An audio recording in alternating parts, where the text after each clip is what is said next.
How to refund a Shopee after a canceled order. Hello everyone. In this video, I will show you how to refund a Shopee after a canceled order. First of all, open Shopee.com. Click on your username and open My Account. Click on My Purchase.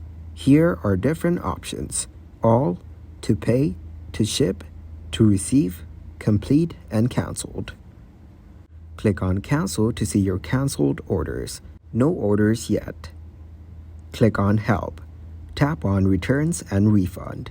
Here are some raising requests, like what kind of products are not allowed for physical return. Click on About Returns or Refunds for Buyers. Tap on How do I raise a return or refund request?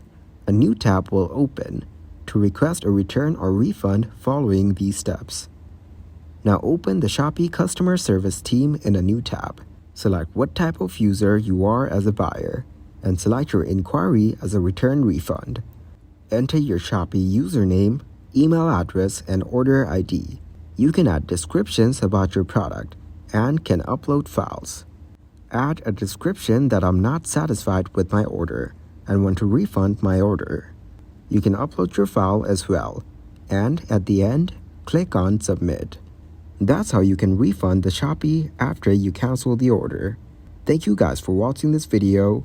Hope you got some value. Make sure to like the video and subscribe to the channel to get notified of new videos. See you in the next one.